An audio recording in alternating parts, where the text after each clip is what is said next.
وهو أعلى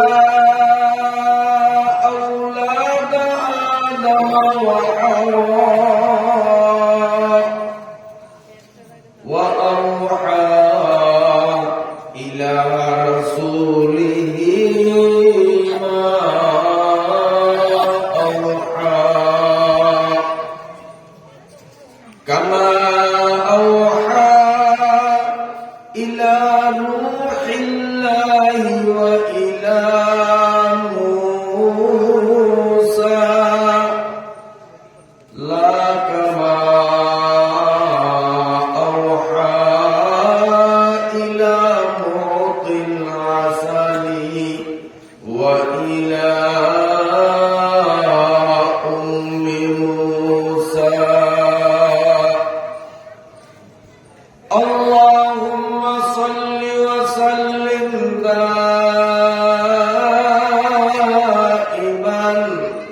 على رسولك محمد الأكرم المكرم صعيد السماء وعلى آله الصلحاء السعداء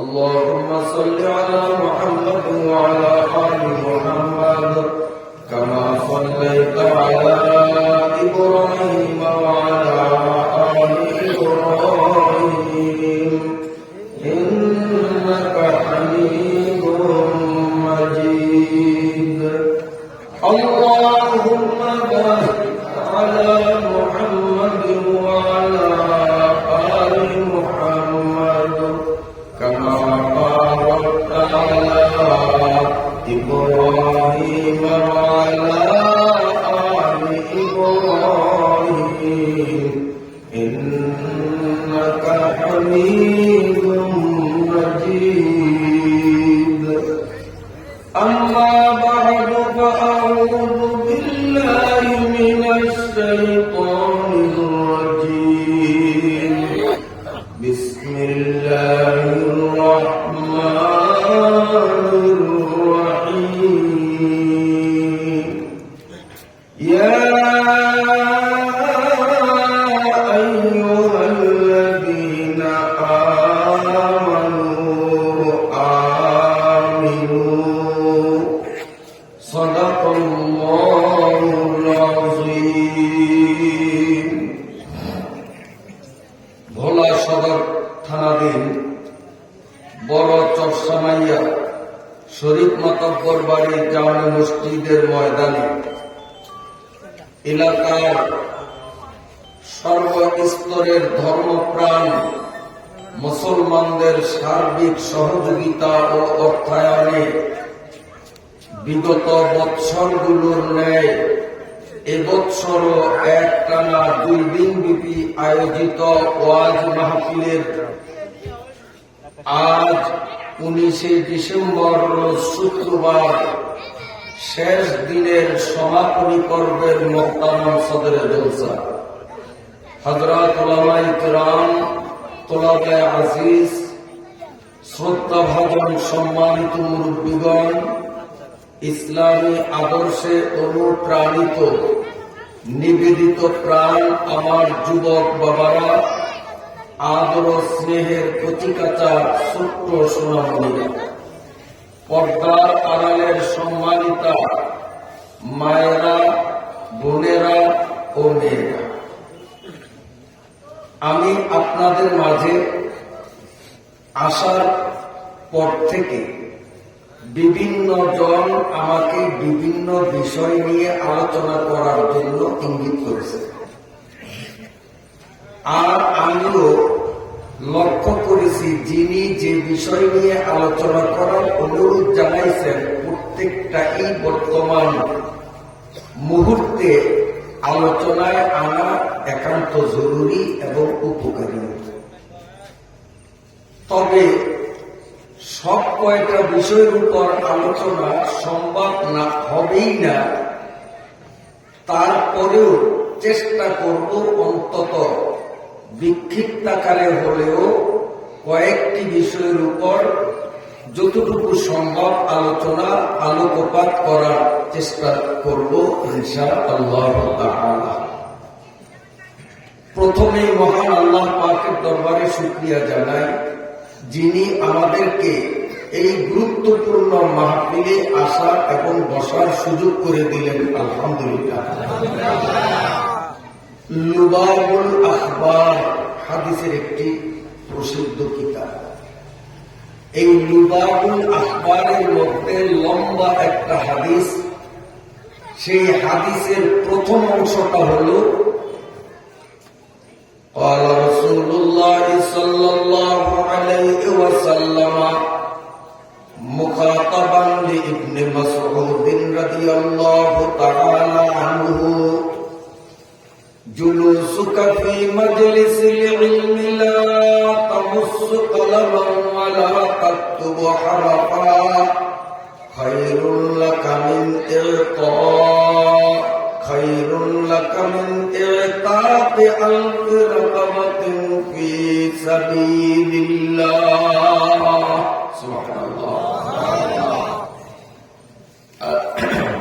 এই হাদিসের মর্মে প্রতীয়মান আজকে শরীফ মাতাব্বর বাড়ির জামে মসজিদ চত্বরে এই মাহফিলে আমরা সরাসরি সশরীরে যারা উপস্থিত হয়েছি, যতক্ষণ এখানে বসা থাকব, প্রতিটা সেকেন্ডে সেকেন্ডে আমাদের আমল নামায় জিহাদের ময়দানে 1000 ঘোড়া আল্লাহর ওয়াস্তে দান করার থেকেও বেশি সওয়াব দেওয়া হবে। এক এক সেকেন্ডে, মিনিটে না, ঘন্টায় না, প্রতিটা সেকেন্ডে সেকেন্ডে 1000-এর অধিক গোলাম আজাদ করার সওয়াব আল্লাহ তাআলা আমাদেরকে দান করবেন। এমন একটা সহজলভ্য অসংখ্য নেকি অর্জনের পরিবেশে যে আল্লাহ আমাদেরকে আসার মতো শক্তি, সামর্থ্য, সুযোগ করে দিলেন, আরেকবার সেই আল্লাহ পাকের দরবারে জানাই শুকরিয়া। আলহামদুলিল্লাহ। মুহতারাম হাজিরিন, আমার আগে যিনি বয়ান করেছেন খুব বিজ্ঞ আলিম, আপনারা চিনেন, আলীনগর মাদ্রাসার প্রথম সারির উস্তাদদের মধ্য হতে একজন হযরত মাওলানা আনাস সাহেব দামাত বারাকাতুহু। তিনি অল্প সময়ের মধ্যে ঈমানের গুরুত্ব বিষয়কে কেন্দ্রীভূত করে সংক্ষিপ্ত আলোচনা করেছে। মনে আছে না? ঈমান বিষয় তো তার আলোচনা। মূল আলোচ্য বিষয় আমি লক্ষ্য করেছি, তার বয়ানের মূল আলোচ্য বিষয় ছিল ঈমান। আর ঈমান কাকে বলে? কলেমা পড়লেই সে ঈমানদার হয় না। পড়েন কলেমা লা ইলাহা ইল্লাল্লাহু মুহাম্মাদুর রাসূলুল্লাহ, এটা ইসলামের কালিমা। এই কালেমা পড়লেই মানুষ মুসলমান হয় না। যদি কলেমা পড়লেই মানুষ মুসলমান হইত, তো মুরব্বীরা দেখছেন স্বাধীনতা যুদ্ধ যখন চলে, তখন পাকিস্তানের মিলিটারিদের সামনে হিন্দুরা যদি পড়ত, তখন হিন্দুরা জোরে জোরে কালেমা তাইয়্যিবা লা ইলাহা ইল্লাল্লাহু মুহাম্মাদুর রাসূলুল্লাহ, কালেমা শাহাদাত আশহাদু আল্লা ইলাহা ইল্লাল্লাহু ওয়া আশহাদু আন্না মুহাম্মাদান আবদুহু ওয়া রাসূলুহু, দল বান্ধে হিন্দুরা জোরে জোরে কালেমা পড়ত। মুরব্বীরা আপনারা দেখেন না? এই যে একজনের সাক্ষী ভুলে গেছেন মনে হয়। নতুন প্রজন্ম যারা, তারা দেখে নেয়, আমরা দেখছি। কারণ পাকিস্তানি মিলিটারিরা হিন্দু পাইলেই মারত। বোলা যে খাল কাবি মসজিদের পাশে দিয়া, এই খাল পারে আসলে দেখতাম দলে দলে হিন্দুদের লাশ। খেয়াঘাট, এই নদীর পারে লঞ্চঘাট আসলে নদীর মধ্যে দেখতাম বহু হিন্দুদের লাশ। এই জন্য হিন্দুরা কলেমা শরীফ মুখস্থ করিয়া ওই মিলিটারিদেরকে দেখলেই কলেমা পড়া শুরু করতো, লা ইলাহা ইল্লাল্লাহু রসুল্লাহ মিলিটারি মনে করতে এটা মুসলমান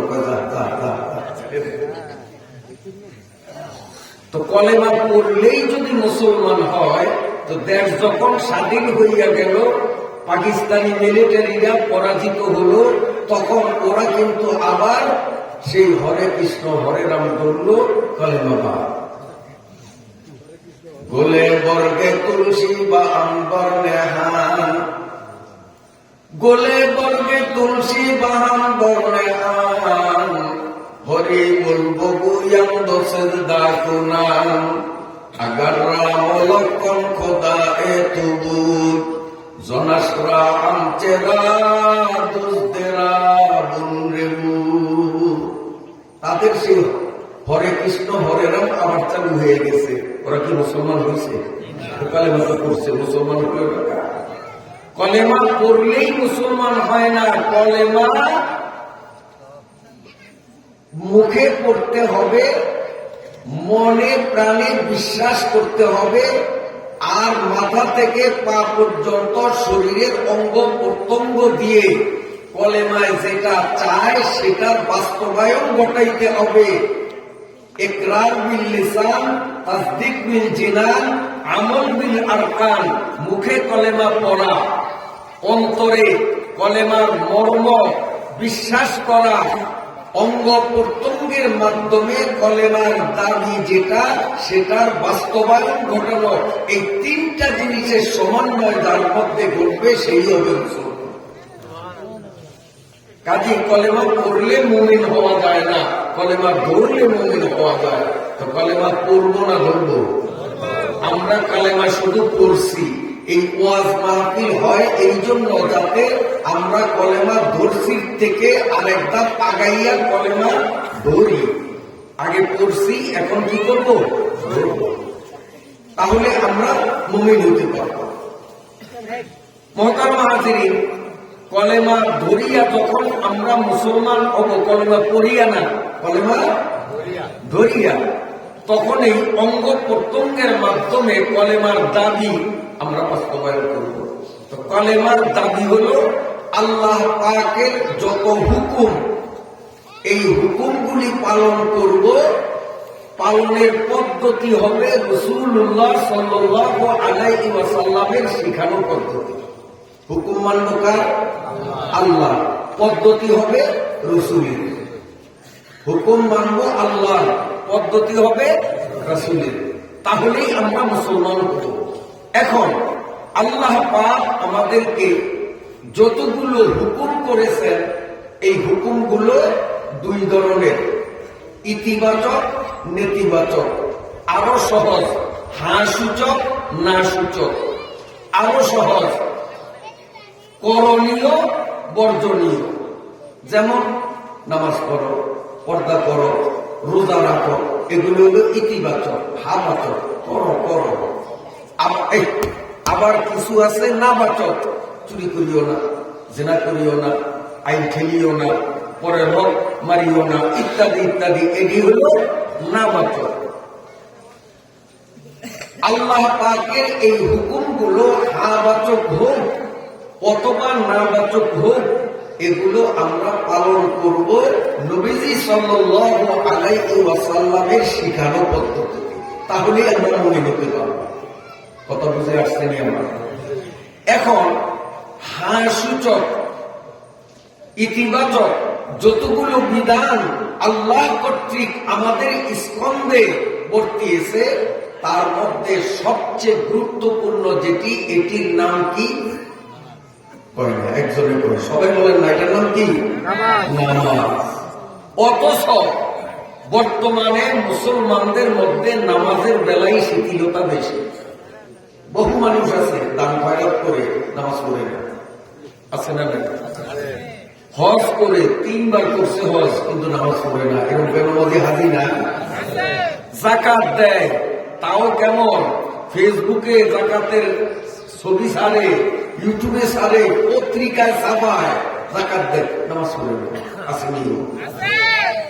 অথচ শরীয়তের সমস্ত হুকুমের মধ্যে সবচেয়ে বড় হুকুম যেই হুকুমকে কেন্দ্র করে আমাদের নবী বলেছেন বাইনাল আবদি ওয়াল কুফরি তারকুস সালাহ, কে মুসলমান আর কে অমুসলমান এইটা নির্ণয় করার থার্মোমিটার হইল নামাজ।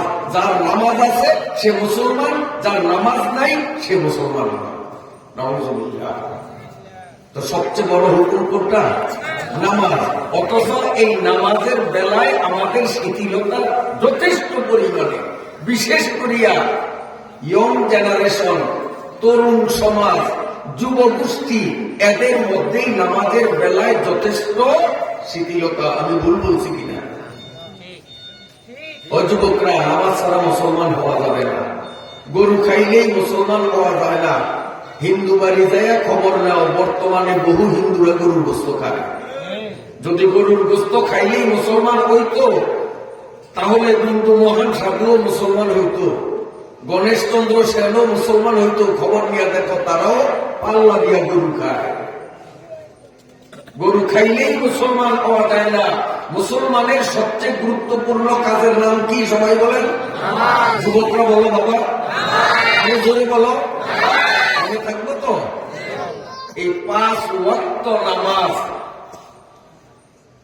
আলীনগর মাদ্রাসার বড় হুজুর তৈয়ব মালান সাহেবের উপরে যেই রকম ফরজ, এই শরীফ মাতাব্বর বাড়ির অথবা এই আশেপাশের বাড়ির একটা রিক্সাওয়ালার উপরে একই রকম ফরজ, কোনো ব্যবধান নাই। একজন দাড়ি সাদা মুরুব্বির উপরে যেই মানের ফরজ, এখনো মুখে দাড়ি উঠে নয়, সাবালে হয়েছে, তার উপরে একই মানের ফরজ, কোনো ব্যবধান নাই, কোনো ব্যবধান নাই। ফরজ নামাজ আদায় করতে হবে কার নিয়মে? রসুলের নিয়মে। নামাজ পড়া আল্লাহর হুকুম, কিন্তু আল্লাহর হুকুমটা পালন করব পদ্ধতি হবে রসুলের শিখানো পদ্ধতি। এখন রসুল শিখাইছেন যে বাড়ি ঘরে নিজের এলাকায় যখন থাকে তখন ফজরে 2 রাকাত ফরজ, জোহরে 4 রাকাত ফরজ, আসরে 4 রাকাত ফরজ, মাগরিবে 3 রাকাত ফরজ, এশায় 4 রাকাত। কবির ভাষায় ফজর রাকাত 2, জোহরের 4, 4 আসরে 3, মাগরিবে আর এশার নামাজ হয় 4টি রাকাতে। 5 বেলা ফরজের সুমার ইহাতে, 17 রাকাত সব 13 আদায় করিতে হবে রাখিও একই। যখন আমরা নিজস্ব এলাকায় থাকব তখন এই নামাজগুলির রাকাত সংখ্যা এইরকম হবে, কিন্তু যখন আমরা মুসাফির হব, মুসাফির পর্যন্ত নিজের এলাকা থেকে 48 মাইল 72 কিলোমিটার, এখন তার মাইলের হিসাব নাই, নিজের এলাকা থেকে 72 কিলোমিটার বা তার থেকে বেশি দূরে যে সফর করবে, শরীয়তের ভাষায় তার নাম হলো মুসাফির। মুসাফিরকে রসুল শিখাইলেন নামাজ পড়ার পদ্ধতি, যে 4 রাকাত বিশিষ্ট নামাজ, যেগুলো কোনটা? জোহর, আসর, এশা, এই 3 ওয়াক্তই তো 4 রাকাত। 4 রাকাত বিশিষ্ট নামাজগুলি মাত্র 2 রাকাত। ঢাকা গেলে কয় রাকাত পড়বো? 2 রাকাত। আসর 2 রাকাত, জোহর 2 রাকাত, এশা 2 রাকাত। কেন? আমি মুসাফির। যদি একা একা পড়ি অথবা ইমাম হইয়া নামাজ পড়ি তাহলে 2 রাকাত, 4 রাকাতের। আর যদি আমি ঢাকার স্থানীয় ইমামের পিছনে যদি আমি নামাজ পড়ি, তো ইমাম তো 4 রাকাত পড়বেন, আমিও 4 রাকাতই পড়তে হবে, ওখানে 2 রাকাত চলবে না। কথা বুঝতে পারছি? এখন মুসাফিরের নামাজ হলো একা পড়লে অথবা নিজে ইমাম হইলে 4 রাকাতের কয় রাকাত? এখন কখন থেকে 2 রাকাত পড়া শুরু করবো? কোন জায়গা থেকে? আপনি চরসামায়ার মানুষ, ঢাকা যাওয়ার জন্য গাড়ি নিয়ে বাড়ির থেকে রওনা দিলেন। এখন আপনি কোন জায়গার থেকে 2 রাকাত পড়া শুরু করবেন? আপনাকে মুসাফির গণ্য করা হবে কোনখান থেকে? এইটা অনেকেই আমরা জানি না। বর্তমানে হিসাব নিলে অনেকেই আমরা এর সঠিক উত্তর দিতে পারবো না যে আমি 2 রাকাত কোন জায়গা থেকে শুরু করব, কি খেওয়াঘাট যাইয়া, লস ছাড়ার আগে না লস ছাড়ার পরে, না কোনো বেদুরিয়া ছাড়াইলে না ইলিশিয়া ছাড়াইলে, কোনখান থেকে আমি 4 রাকাতের 2 রাকাত করব?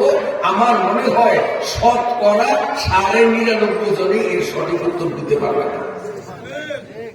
এই মাসলাটা আমাদের জানার দরকার আছে না? কারণ যদি না জানি আর আন্দাজে যদি আমি নামাজটা 2 রাকাতই করি বা 4 রাকাতই করি, আর আমার পড়াটা যদি রসুলের নিয়ম মতো না হয়, তাইলে তো আমার নামাজ ভ্যালুলেস। বলবো? খুব খেয়ালে শোনেন, প্রত্যেকের জানার দরকার যে সমস্ত মানুষ ইউনিয়নে বাস করে, যেমন আপনারা চরসামায়া ইউনিয়নের বাসিন্দা, ঠিক আছে নি? যে সমস্ত মানুষ ইউনিয়নে বসবাস করে, এই মানুষগুলো যদি ঢাকা, চিটাগাং, সিলেটের উদ্দেশ্যে রওনা দেয়, নিজের ইউনিয়ন ছাড়িয়া অন্য ইউনিয়নের মধ্যে ঢুকার আগ পর্যন্ত মুসাফির না, নিজের ইউনিয়নের বাইরে গেলেই তখন থেকে সে মুসাফির। মনে করেন এই যে রাস্তাটা মসজিদের পাশে, কথার কথা, রাস্তার এই পিঠ হলো চরসামায়া, রাস্তার ওই পিঠ হলো আলীনগর। ভিন্ন একটা উদাহরণ দিলাম। এই রাস্তার এই পাশ হলো চরসামায়া, রাস্তার উত্তর পাশ হলো আলীনগর। কথার কথা, এখন আপনি ঢাকার উদ্দেশ্যে রওনা দিলেন, ঘর থেকে নামিয়া আপনি রাস্তা ক্রস করিয়া যখনই আলীনগরের মধ্যে ঢুকলেন, যদিও 3 হাত হাঁটছেন, আপনি মুসাফির। কথা বলছেন না? নিজের ইউনিয়ন ছাড়লে, এখন ইউনিয়ন ছাড়তে আধা মাইল হোক, 2 মাইল হোক, 3 মাইল হোক, 5 মাইল হোক, 10 মাইল হোক, 2 কদম হোক, 1 কদম হোক, নিজের ইউনিয়ন ছাড়িয়া আরেক ইউনিয়নের মধ্যে ঢুকলেই তখন সে কি? এর আগে সে মুসাফির না। কাজে আপনি রাস্তার এই পাশে থাকতে যদি নামাজ পড়েন একা একা, তো জহুর আসর 4 রাকাতই পড়া লাগবে। রাস্তা ক্রস করার পরে যদি আপনি একা একা নামাজ পড়েন, তো 4 রাকাত থেকে 2 রাকাতই পড়তে হবে। অথচ আমার নিজের চোখে দেখেছি বহু মানুষ ঢাকা যাবে, টঙ্গী ইজতেমায় যাবে, এই আলীনগর চরসামায়ার মানুষ, সরকতার মানুষ, উত্তর দিগন্তি দক্ষিণ দিগন্তের মানুষ খেয়াঘাট যাইয়াও জমাত পায় নাই, নিজেরা জমাত করে অথবা একা করে 4 রাকাত করে। কারণ তারা মনে করে এখনো তো আমরা মুসাফির হই নাই। ও বাবা, আপনার ইউনিয়ন ছাড়িয়া আরেক ইউনিয়ন পার করিয়া অন্য ইউনিয়ন ঢুকলেন, এখনো মুসাফির হন নয়। কে বলছে আপনারে? নিজের ইউনিয়নের সীমানার বাইরে গেলেই মুসাফির।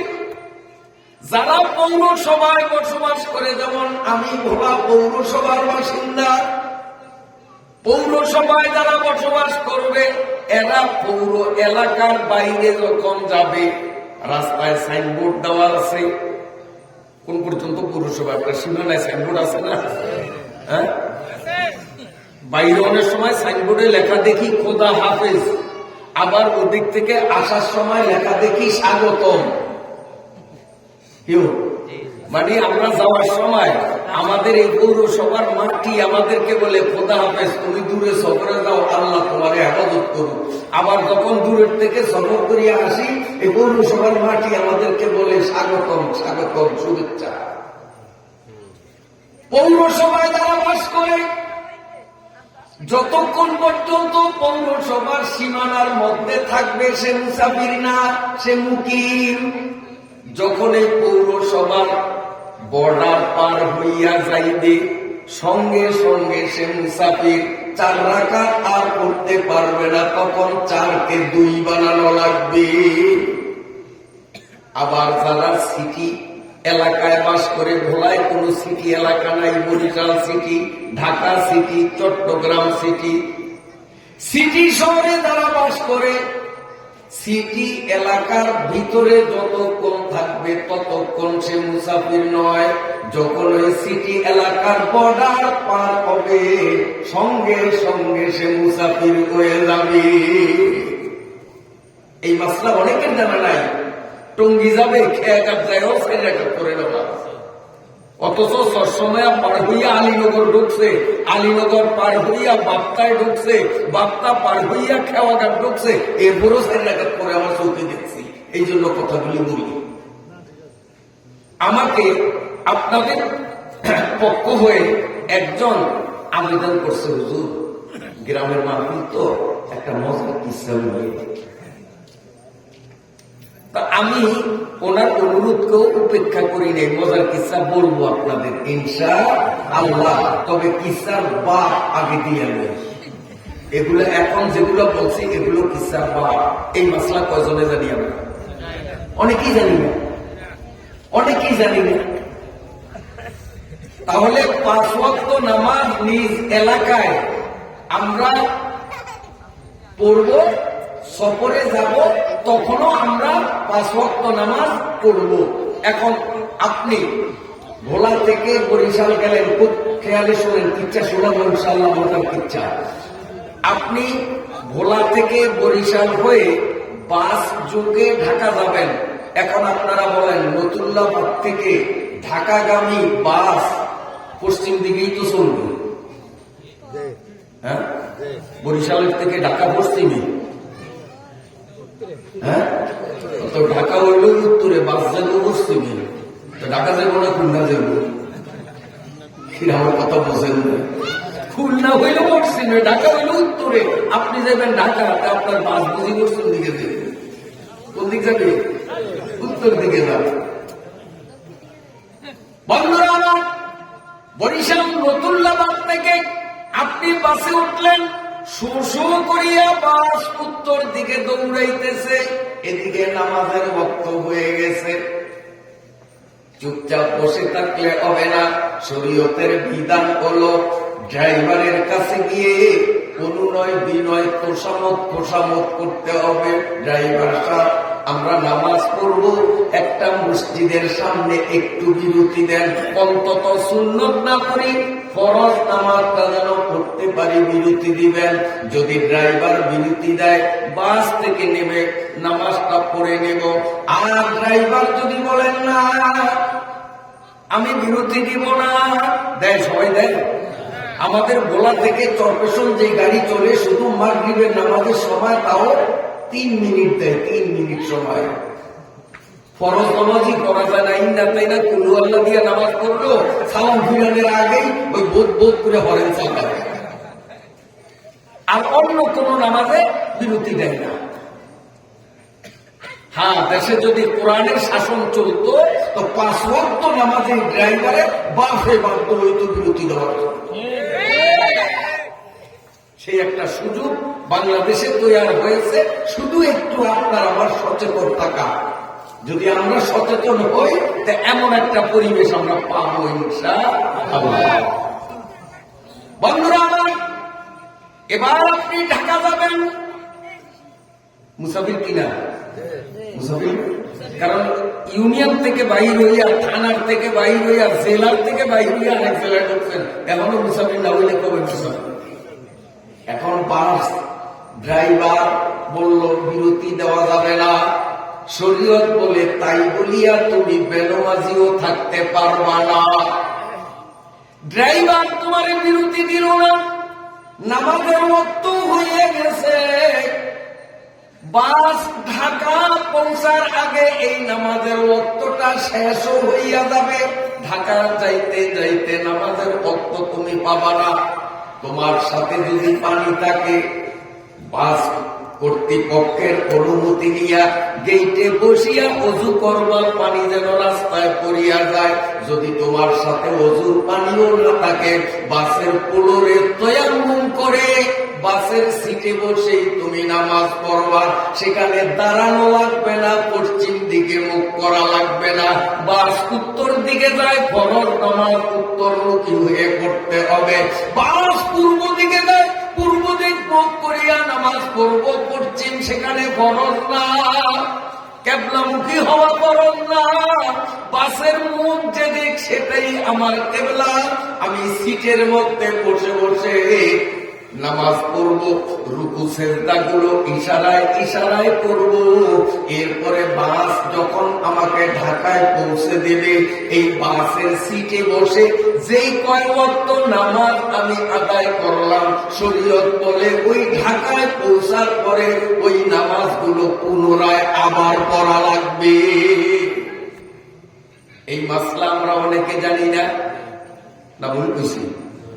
হ্যাঁ, অনেকে করে কি বাসে নামাজ পড়েই না, ওই ঢাকা যায় তারপরে কাজা পড়ে। আবার কেউ আছে বাসে ইশারায় ইশারায় নামাজ পড়ে, কিন্তু ঢাকা যায় আর কাজা পড়ে না।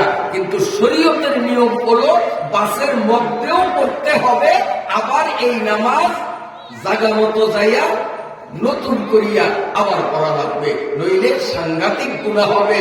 2,88,00,000 বছর এক ওয়াক্ত নামাজের জন্য সাজা অবধারিত হয়ে যাবে। নাউযুবিল্লাহ।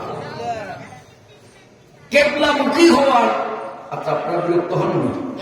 কেবলামুখী হওয়া নামাজের মধ্যে ফরজ, কিন্তু বাস যদি কেবলামুখী না থাকে সেখানে কেবলামুখী ফরজ নয়। এবার আসেন লঞ্চের ব্যাপার। লঞ্চে যখন আমরা ঢাকা যাব, এখন পশ্চিম কোন দিক আমরা ঠিক পাই না। এমন অবস্থায় আমাদের দুইটা পদ্ধতি অবলম্বন করতে হবে। যদি কাটা কম্পাস থাকে, কম্পাস ধইরা পশ্চিম দিক কোনটা নির্ণয় করব। কাটা কম্পাস যদি না থাকে, তাহলে সুকানির কাছে যাইয়া, সারাঙের কাছে যাইয়া জিজ্ঞাসা করতে হবে, ভাইজান আমরা নামাজ পড়ব পশ্চিম কোনটা। কিন্তু লঞ্চের মধ্যে হাজারো মুসল্লিদের দেখছি কম্পাস দিয়েও দিক ঠিক করে না, আবার লঞ্চ কর্তৃপক্ষের কাছে গিয়া জিজ্ঞাসাও করে না। আন্দাজের উপরে একটু বাইরের দিকে ছাড়ে পশ্চিমে গিয়ে মনে হয় বাস নামাজে খারে আছে, নামাজে খারে আছে, নামাজ হবে না। যেটাকে আমি পশ্চিম ভাবছি, বাস্তবেও যদি সেইটা পশ্চিমে হইয়া থাকে, পশ্চিম দিক ফিরিয়েই আমার ফাঁসটুলার নামাজ পড়া হয়েছে, শরীয়ত বলে তারপরেও তোমার নামাজ হবে না, এই নামাজ তোমার আগে পড়া লাগবে। কেন তুমি কম্পাস দিয়া দিক নির্ণয় করলা না? কেন তুমি লঞ্চ কর্তৃপক্ষের কাছে যাইয়া সঠিক দিক নির্ণয় করলা না? তুমি নিজে জ্ঞান খাটাইয়া যদি সঠিকটাও নির্ণয় করো, তারপরেও তোমার নামাজ হবে না। আর বেঠিকটাকে পশ্চিম বানাইলে তো হবেই না। কথা বুঝাইতে পারছি? আজকাল কম্পাস প্রত্যেকের পকেটে পকেটে আছে। টাচ মোবাইল যারা চালায়, এই টাচ মোবাইলের মধ্যে কম্পাস আছে, বাস ওই কম্পাস অন করলেই তো দেখা যাবে কোন দিক পশ্চিম।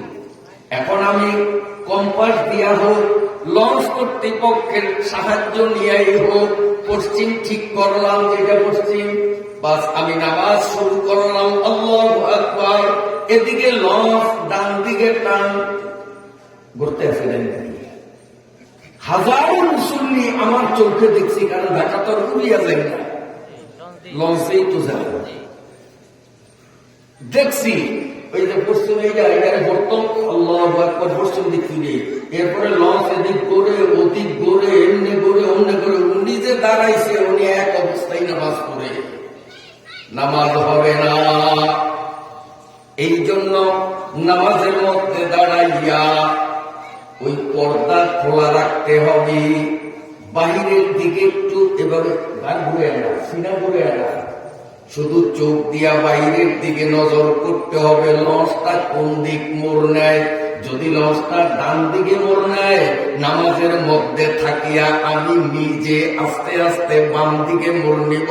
লঞ্চ যদি বাম দিকে মোড় নেয়, আমি নামাজের মধ্যে উল্টো দিকে ডান দিকে মোড় নিব। অর্থাৎ আমার কিবলা আমি ঠিক রাখতে হবে, নতুবা নামাজ হবে না। নামাজ কিবলামুখী হওয়া ছাড়া হবে না। অথচ হাজারো মুসল্লিদের দেখছি ওই জানালার পর্দা ফালাইয়া তারপরে নামাজ শুরু করে, লঞ্চ একবার এদিক একবার ওদিক একবার সেদিক মরাইল, কিন্তু মুসল্লি নামাজের মধ্যে একটুও ঘুরলো না। ওই মুসল্লির নামাজ হয় নাই, কারণ আরকান আহকাম 13 ফরজের মধ্যে এক ফরজ হলো কিবলামুখী হওয়া। কথাটা বুঝাইতে পারছি? এখন কইবেন যে হুজুর তো যে চোখ দিয়ে যেখানে বাইরের দিকে চান, তো বাইরের দিকে চাইলেই তো বুঝবো যে লঞ্চ এদিক মোড় নিছে না ওদিক মোড় নিছে, তো আমার কি নামাজ হইব? হ্যাঁ হইব, এটা প্রয়োজন। আমার কেবলা ফরজ, এটাকে ঠিক করার জন্য চোখ দিয়ে এখানে এখানে যদি বাইরের দিকে চাই, এটা মাকরুহ হবে না। বিনা প্রয়োজনে যদি চোখ দিয়ে এইভাবে তাকাই তো মাকরুহ হবে।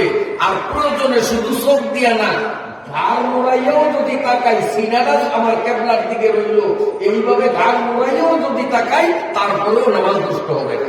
কিন্তু মুখ ঠিক আছে, কিন্তু সিনা যদি মরে যায় কেবলার থেকে, নামাজ হবে না। সিনা মোড়াইলে নামাজ হবে না। আরকান আহকাম 13 ফরজের এক ফরজ কিবলামুখী হওয়া, আরেক ফরজ হলো ওয়াক্ত মতো নামাজ পড়া। ঠিক আছে নি? ওয়াক্ত মতো নামাজ। এখন যদি ফজর নামাজটা পড়ি, বড় ওটা পারি না, নামাজ যা করিয়াছে ফজর নামাজটা হইব তো? হইব না। অগ্রিম করা যাবে না। যাকাত অগ্রিম দেওয়া যায়, ফিতরা অগ্রিম দেওয়া যায়, কিন্তু নামাজ অগ্রিম দেওয়া যায় না। নামাজ নামাজের সময়ই দিতে হবে। ঠিক আছে? এইবার আসে 5 ওয়াক্ত নামাজেরটা বলতে পারবো না, শুধু আসরেরটা বলি, একটা বলি, কারণ আমাকে বিভিন্ন বিষয়ে আজকে বয়ান করতে অনুরোধ করছে। সব বিষয়ের থেকে একটু একটু বলবো, এই জন্য 5 ওয়াক্ত একবারে সব বলবো না, শুধু একটা বলি, আসরেরটাই বলি। আপনি যে কোনো কারণে আসর নামাজটা পড়তে পারেন। যেমন ঘুমাই আছিলেন, হঠাৎ ঘুম থেকে উঠলেন, বেল ডুবে ডুবে প্রায়, তাড়াহুড়া করে উজু করলেন। উজু করিয়া ঘড়িতে তাকাইয়া দেখেন যে আর মাত্র 1 মিনিট আছে, 1 মিনিট পরে সূর্য ডুববে, ইফতার রক্ত হবে। 1 মিনিটে কি আসরের সাইডে পড়া যায়? পড়া যায়? শরীয়তের মাসলা জানি না, যার কারণে 1 মিনিট আধা মিনিট সময় পাইলে আসরের নামাজ পড়ে না, পরে কাজা পড়ে, সাংঘাতিক গুনাহ হবে। শরীয়তের মাসলা হলো আধা মিনিট সময়ও যদি আসরের টাইম পাই, কাল বিলম্ব না করিয়া সঙ্গে সঙ্গে আল্লাহু আকবার বলিয়া আসরের নামাজ শুরু করা ফরজ। এরপরে বেলা ডুবে ডুবুক, বেলা ডুবিয়া মাগরিবের ওয়াক্ত হয় হোক, আমি তো শুরু করছি বেলা ডুবার আধা মিনিট আগে, আল্লাহু আকবার বলিয়া শুরু করলাম। বেলা ডুবিয়া বেলা অনেক দূরে গেছে, অন্ধকার হয়ে গেছে হোক, আমি আমার আসরের 4 রাকাত নামাজ শেষ করিয়া সালাম ফিরাইব। এই মাসালা অনেকের জানা নাই, যার কারণে আসর ওই টাইমে পড়ে না, মাগরিবের টাইমে আসর কাজা পড়ে। 2,88,00,000 বছর জাহান্নামের আগুন তার জন্য বরাদ্দ করে নেয়। এবার আসুন, সম্পূর্ণ আলোচনা হিসাবে ফজরেরটাও না বললে নয়। আপনি ঘুম থেকে উঠলেন, তাড়াহুড়া করে ওযু করলেন, ওযু করিয়া ঘড়ির দিকে তাকাইয়া দেখেন 1 মিনিট বা 8 মিনিট আছে, এরপরেই সূর্য উঠবে। শরীয়ত বলে ফজরের টাইমে তুমি যদি অল্প সময় পাও, যেই সময়ের মধ্যে ইন্না তাইনা কুল হুয়াল্লাহ দিয়াও 2 রাকাত নামাজ পড়ার টাইম নাই, তাহলে তুমি ফজরের নামাজ শুরু করিও না। তুমি অপেক্ষা করো, অপেক্ষা করো, সূর্য যখন গাছের উপরে উঠবে, অর্থাৎ ইশরাক নামাজের টাইম হবে, সূর্য উদয়ের পরে 23 মিনিট সময় ঘড়ির কাঁটা গড়াইয়া যাবে, তখন তুমি ফজরের নামাজ কাজা করো। ফজরের টাইমে একটু সময় পাইলে ফজর পড়া যাবে না, আসরের টাইমে একটু সময় পাইলেও আসর কিন্তু ছাড়া যাবে না। কথা বুঝাইতে পারছি? সবার বুঝে আসছে? আল্লাহ এবার আসেন, আচ্ছা আপনারা বিরক্ত হননি জানি, এগুলি জানার দরকার আছে না? যেহেতু এটা মসজিদ ভিত্তিক মাহফিল, আর মসজিদের বড় কামই হইল নামাজ। মসজিদ বানানোই হয়েছে নামাজের জন্য, তো নামাজের বয়ান ছাড়িয়া অন্য বয়ান করা এটা মসজিদের সাথে বিশ্বাসঘাতকতা করা। এই জন্য নামাজের উপরে আরো কিছু আলোচনা করলে আপনারা বিরক্ত হবেন নি? খুব খেয়ালে শোনেন, খুব খেয়ালে শোনেন। আপনি বাড়ির থেকে যদি উজু করিয়া আসেন, বাড়ির থেকে, আল্লাহ নবী বলেন আমার যে উম্মত,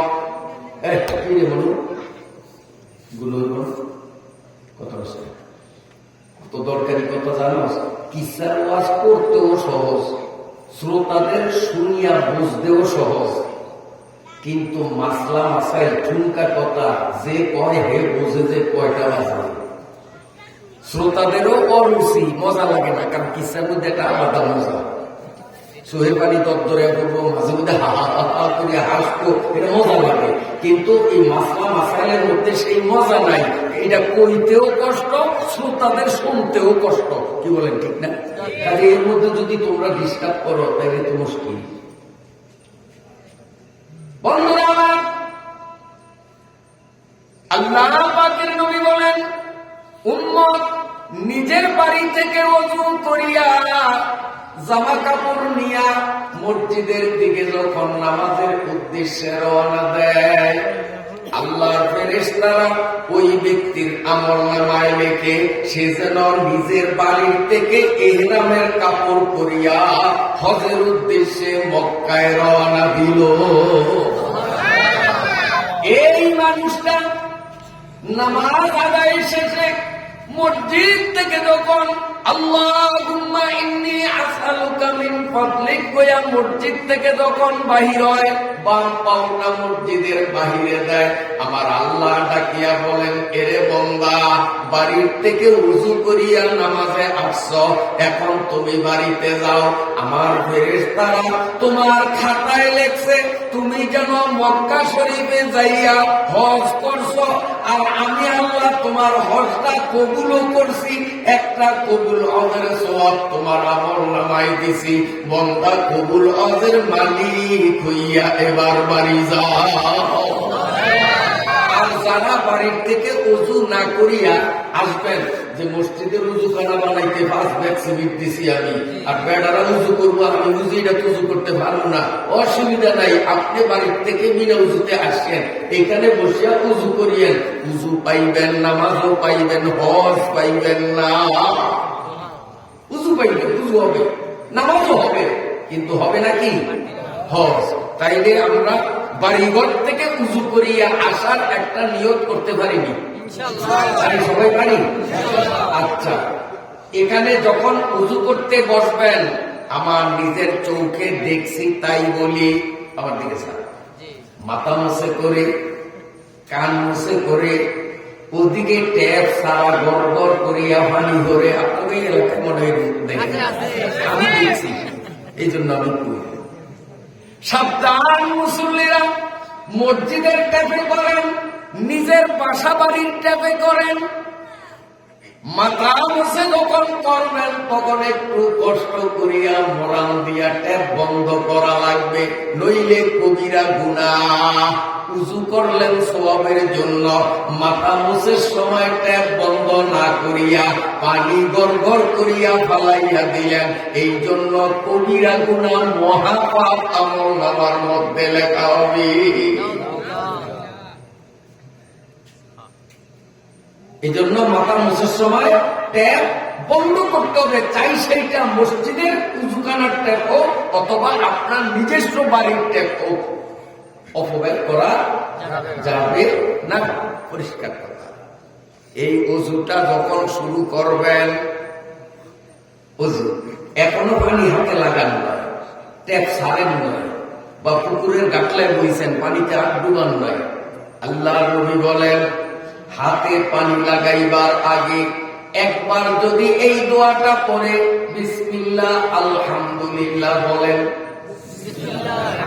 আবার আল্লাহ পাকের নবী সাহাবী আবু হুরায়রাকে সম্বোধন করিয়া বলেন, আবু হুরায়রা, বিসমিল্লাহ, আলহামদুলিল্লাহ এই দুইটা শব্দ বলিয়া যদি উযু করো, এই উযুটা যতক্ষণ না ভাঙবে ততক্ষণ পর্যন্ত তোমার দোনো কাঁধের ফেরেশতা তোমার আমলনামার মধ্যে অবিরাম গতিতে সওয়াব লিখতে থাকে।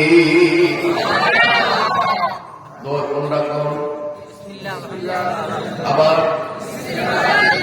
আজ থেকে নিয়োগ করতে পারি যে ফজরের আগে উযু করব, এই মসজিদের ট্যাপে না বাড়ির থেকে? উযু করার আগে কি করব? আবার এই জোরটা